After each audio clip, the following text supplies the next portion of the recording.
17's Jason Galvin joins us live from the Kern County Raceway Park. There's already plenty of action. You can hear it right there on the track, Jason.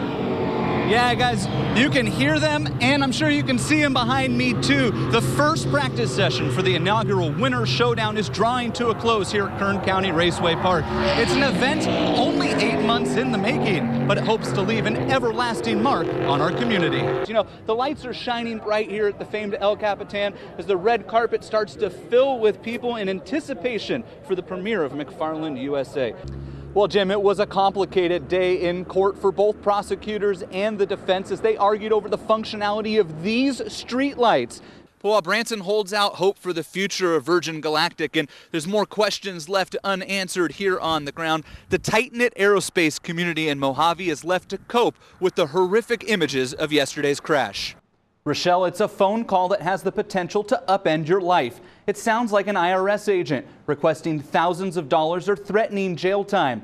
But these calls we're going to tell you about aren't legit. And enjoy the rest of the night. Congratulations. Absolutely. Thank you very much. Jim. Thank you so much. Jim and Cheryl White live here on the red carpet. The premiere's supposed to start at 6:30. That's when everybody will get inside.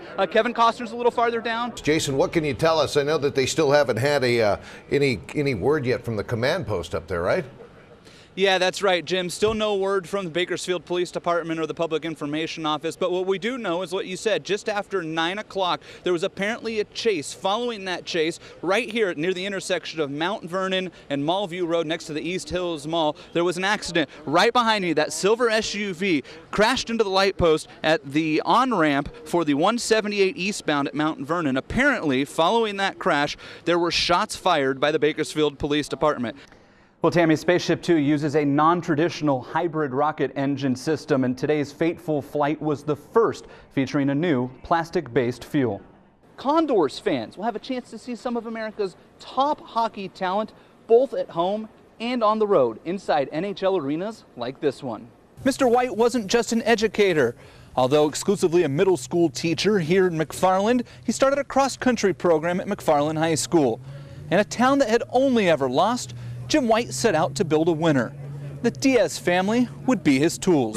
They'll jump on a luxury bus, and then they will head off to Phoenix, Arizona. They'll get to participate in a bunch of Super Bowl-related activities, meet NFL players, both current and retired, and celebrate the big win for the Boron Bobcats before the Super Bowl on Sunday. And remember, Sunday, February 1st, right here live on TV 17 is where you can see the Super Bowl this year from Phoenix, Arizona, Super Bowl 49. Now, if you want to see the segment on the Today Show, we understand that it did not air here on the West Coast because of breaking news with the terrorist situation in Paris. So we've gone ahead and uploaded that segment to our website. It's kerngoldenempire.com. You can log on there and check out the Today Show segment that aired today. And of course, stick with TV 17 over the next couple weeks. We'll be right here with the Boron Bobcats all the way to Phoenix. Live in Boron. Jason Galvin, 17 News. Good evening, and thanks for joining us for this 17 News special. Just up the road is a family and a coach who joined forces some 30 years ago and reshaped a city forever. In a town known for farming and an increasing gang problem, a group of high school runners defied the odds to become national phenomenons. It's a story so inspiring, so hard to believe, the world's most recognizable film company made a movie about it. This is McFarland's Family of Champions.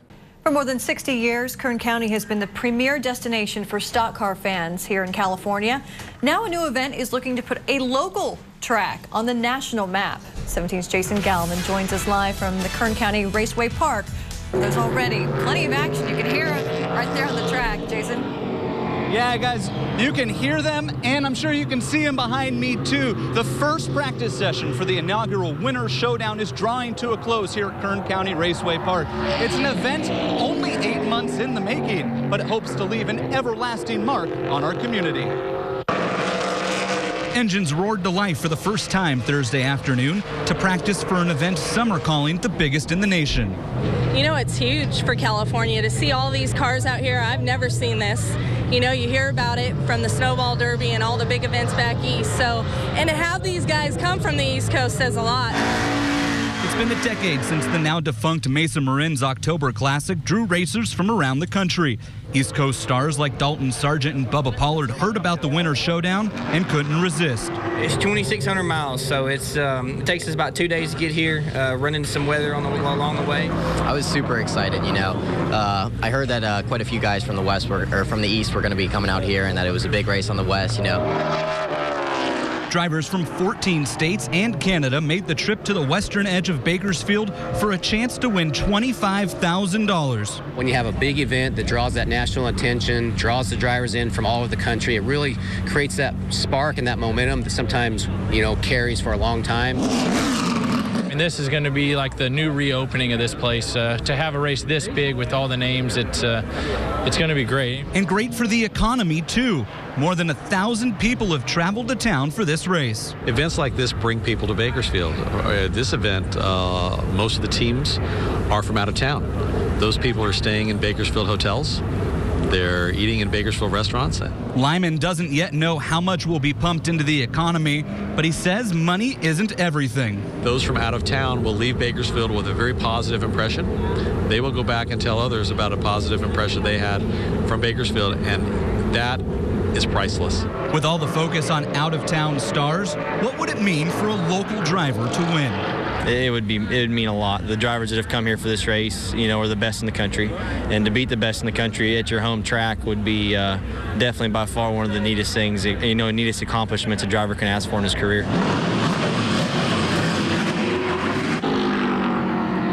Now, guys, the two-day event gets underway tomorrow with 3 qualifying races. Just 30 of the 50-plus drivers entered here this weekend will earn a chance to race for $25,000 in the 250-lap main event on Saturday night. Live at Kern County Raceway Park, Jason Galvin, 17 News.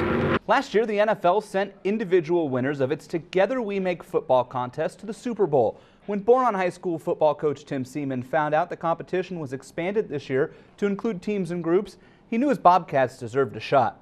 And he wasn't the only one. Together, the Boron Bobcats make football. In Boron, football is a way of life.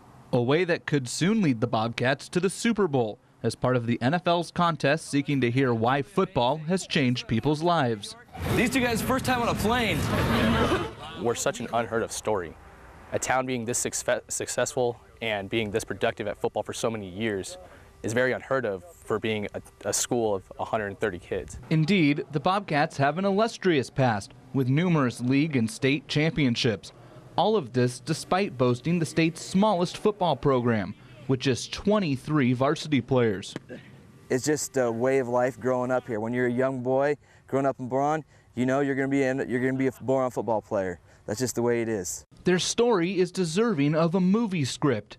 In a town of roughly 2,200 people, 1 in every 5 lives below the poverty line. Roughly 80% of the kids here get free lunch, qualify for free lunch. So Title I school, so yes, it's not the richest communities. We don't need fancy things. We don't need Mercedes-Benz and all these nice stuff. We have football, and that's all we need out here. College is more of a dream than a reality.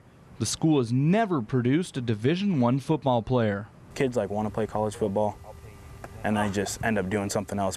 Worse, not a single player on this year's team has ever attended a non-Boron football game. In Boron, you graduate high school, and then you go to work in the world's largest borax mine. You know, I've grown up around here, so I'm kind of used to it, but it's definitely not ideal. Football is the one distraction for this tiny mining town, but it's even a distraction for the coaches and players, a constant reminder of why they fight to persevere through unfair conditions. You know, they're a little wobbly, but kind of just tighten it up there, and they still work. They're still weights. You can still use them, and so we do. So how would it feel for a school this small to be rewarded on sport's grandest stage? Oh, we'd be on cloud 9. That'd be so awesome. I can't even talk right now just thinking about it. That'd be so amazing. A trip to the Super Bowl would mean the world to a town that has so little. Super Bowl would mean everything to me. It would mean everything to this town also. As it'd be a great experience for the whole team and players and coaches, I mean, it'd be even better for our community. Getting our name out there and getting our story told is amazing. People take great pride in what's going on here. As they should. To vote for the Boron Bobcats, head to our website, kerngoldenempire.com. You can click on the hot link button. You can vote once per day per email address through Sunday, January 4th. And don't forget, you can catch the Super Bowl live right here on TV 17 on Sunday, February 1st.